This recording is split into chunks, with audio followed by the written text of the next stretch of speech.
India versus Zimbabwe.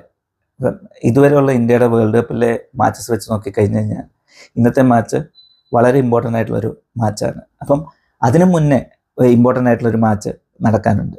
അതായത് south Africa versus west Indies. അത് നമ്മുടെ അഹമ്മദാബാദ് സ്റ്റേഡിയത്തിലാണ് നടക്കുന്നത്. അപ്പം ആ മാച്ചിൽ ആക്ച്വലി സൗത്ത് ആഫ്രിക്ക വെസ്റ്റ് ഇൻഡീസിനെ തോപ്പിച്ച് കഴിഞ്ഞ് കഴിഞ്ഞാൽ പിന്നെ ഈ നെറ്റ് റൺ റേറ്റൊന്നും ഇന്ത്യക്ക് നോക്കേണ്ട ഒരു ആവശ്യത്തിലേക്ക് കടക്കത്തില്ല. കാരണം ഇന്നത്തെ കളി ഇന്ത്യ ജയിച്ചിട്ട് അടുത്ത് വരുന്ന കളി വെസ്റ്റ് ഇൻഡീസിനെയും ഇന്ത്യ തോപ്പിച്ച് കഴിഞ്ഞ് കഴിഞ്ഞാൽ ഓട്ടോമാറ്റിക്കായിട്ട് സെമിയിലേക്ക് കയറും. അപ്പോൾ അതിനകത്ത് കാൽക്കുലേഷനൊന്നും ആവശ്യം വരുന്നില്ല. അപ്പം സപ്പോസ് സൗത്ത് ആഫ്രിക്ക ഇന്ന് വെസ്റ്റ് ഇൻഡീസിനോട് തോക്കുകയാണെങ്കിൽ ഉറപ്പായിട്ടും നെറ്റ് റൺ റേറ്റ് അവിടെ ഒരു റോൾ പ്ലേ ചെയ്യും. പിന്നെ വേറൊരു ചാൻസ് എന്ന് പറയുന്നത് ഈ സൗത്ത് ആഫ്രിക്ക വീണ്ടും സിംബാബ്വെയോട് തോക്കണം. അത് സൗത്ത് ആഫ്രിക്കയുടെ ഇപ്പോഴത്തെ ഒരു ഫോമിൽ ഒരു അസംഭവ്യമായൊരു കാര്യം തന്നെ നമുക്ക് പറയാൻ പറ്റും. പിന്നെ വേറൊരു കാര്യം, ഒരു ഫാക്ട് പറയുകയാണെന്നുണ്ടെങ്കിൽ സൗത്ത് ആഫ്രിക്ക ഇതുവരെയുള്ള അവരുടെ മജോറിറ്റി കളിയും കളിച്ചിരിക്കുന്നത് സെയിം ഗ്രൗണ്ടിലാണ്. വെസ്റ്റ് ഇൻഡീസ് അവർ ഈ ടൂർണമെൻറ്റിൽ ആദ്യമായിട്ടാണ് ഈ ഒരു ഗ്രൗണ്ടിൽ കളിക്കാൻ വരുന്നത്. അപ്പം ഒബ്വിയസ്ലി ഒരു ആഡഡ് അഡ്വാൻറ്റേജ് സൗത്ത് ആഫ്രിക്കൻ സൈഡിനുണ്ടായിരിക്കും. അപ്പം ഇതെല്ലാം കൂടി ഒരുമിച്ച് വരാനായിട്ട് ഇന്ത്യൻ ഫാൻസിന് എല്ലാവർക്കും കൂടെ കാത്തിരിക്കാം. പിന്നെ ഇന്ത്യയുടെ മാച്ചിനെ പറ്റി പറയുകയാണെന്നുണ്ടെങ്കിൽ ഉറപ്പായിട്ടും ഇന്ന് നമുക്ക് ടോപ്പ് ഓർഡറിൽ അല്ലെങ്കിൽ ബാറ്റിംഗ് ഓർഡറിൽ തന്നെ കുറേ ചേഞ്ചസ് പ്രതീക്ഷിക്കാം. കാരണം ലാസ്റ്റ് മാച്ച് സൂര്യകുമാർ യാദവ് നല്ലപോലെ തന്നെ തിലകിനെയും അഭിഷേക് ശർമ്മയൊക്കെ ഡിഫെൻഡ് ചെയ്തിരുന്നു. പക്ഷേ unfortunately they were not able to deliver up to their expectation. അപ്പം ഒബ്വിയസ്ലി അവിടെ ഒരു ചേഞ്ച് ഉണ്ടാവും. അല്ലെന്നുണ്ടെങ്കിൽ സൂര്യകുമാർ യാദവ് തന്നെ ഇതിന് ഒത്തിരി ഉത്തരം പറയേണ്ടിയിരിക്കുന്നു.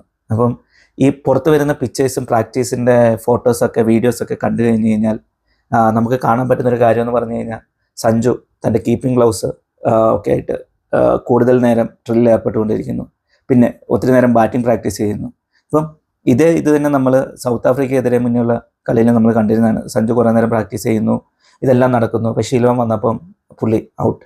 പക്ഷേ ഇന്നത്തെ ഒരു അവസ്ഥയിൽ ഞാൻ എക്സ്പെക്റ്റ് ചെയ്യുന്നത് സഞ്ജു ഒന്നെങ്കിൽ ഓപ്പൺ അല്ലെങ്കിൽ വൺ ഡൗൺ, ഇതിലേതെങ്കിലും ഒരു സ്പോട്ടിലേക്ക് പുള്ളി തിരിച്ചെത്തുന്നതായിരിക്കും. പിന്നെ നാട്ടിലേക്ക് പോയ റിങ്കു സിംഗ് ഇന്നലെ വൈകിട്ട് മടങ്ങിയെത്തുമെന്നാണ് കേട്ടത്.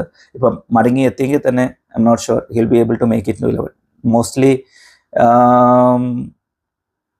ലെഫ്റ്റിൽ സിംബാബ്വെയുടെ ടോപ്പ് ഓർഡറിൽ അധികം ലെഫ്റ്റ് ഹാൻഡേഴ്സ് ഇല്ലാത്തതുകൊണ്ട് തന്നെ ഇനി വാഷിംഗ്ടൺ സുന്ദറിനെ നിർത്തണം എന്നൊരു ലെയിം റീസണിലേക്ക് ഇന്ത്യൻ ടീം വീണ്ടും പോവുകയില്ല എന്ന് പ്രതീക്ഷിക്കുന്നു. അപ്പോൾ അങ്ങനെ വന്നു കഴിഞ്ഞാൽ Axar Patel being the vice captain ഓട്ടോമാറ്റിക്കായിട്ട് ഇലവനിലേക്ക് തിരിച്ചു വരുന്നു. അപ്പം ഞാൻ എക്സ്പെക്ട് ചെയ്യുന്ന മേജർ 2 ചേഞ്ചസ് എന്ന് വെച്ച് കഴിഞ്ഞാൽ Sanju will be back into the 11 in place of Rinku Singh mostly, and നമ്മുടെ വൈസ് ക്യാപ്റ്റൻ പുള്ളിയും വാഷിംഗ്ടൺ സുന്ദറിനെ റീപ്ലേസ് ചെയ്ത് 11ലേക്ക് തിരിച്ചു വരുമെന്നാണ് ഞാൻ പ്രതീക്ഷിക്കുന്നത്. അപ്പം വേറൊരു കാര്യം പറയാനുള്ളതെന്ന് വെച്ച് കഴിഞ്ഞാൽ ഈ ലാസ്റ്റ് നടന്ന കളികളിൽ പണ്ടത്തെ പോലെ ചെന്നൈയിൽ അത്രയും സ്പിന്ന് ഒരു ഫേവറായിട്ട് കാണുന്നില്ല. അപ്പം being like the last few matches നമ്മൾ കണ്ടത് സ്പിൻ ഒരു വെല്ലുവിളി തന്നെയാണ് ഇന്ത്യൻ ബാറ്റ്സ്മാൻമാർക്ക് ആസ് ഓഫ് നൗ. അപ്പം അങ്ങനെ ഒരു അവസ്ഥയിൽ ഈ ഒരു ഫാക്ട് അവർക്കൊരു ആശ്വാസം വരുന്നൊരു ഫാക്ട് തന്നെയാണ്. പിന്നെ ലാസ്റ്റ് കളികളിൽ നടന്ന first inning score almost 200 touch ആയിട്ടുണ്ട് 2 കളികളിൽ. അപ്പം നമുക്ക് എന്തായാലും ഇന്ത്യ ഫസ്റ്റ് ബാറ്റ് ചെയ്യുകയാണെങ്കിൽ നല്ലൊരു സ്കോർ തന്നെ ഇവിടെ പ്രതീക്ഷിക്കാം. ആൻഡ് സിംബാബ്വെ വളരെ കുറഞ്ഞ സ്കോറിൽ തന്നെ ഓൾ ഔട്ട് ആക്കി കഴിഞ്ഞ് കഴിഞ്ഞാൽ നല്ല മികച്ച റൺ റേറ്റ് കൂടി നല്ലൊരു വിജയം നമുക്കിവിടെ ഇന്ന് എക്സ്പെക്റ്റ് ചെയ്യാം. Thank you.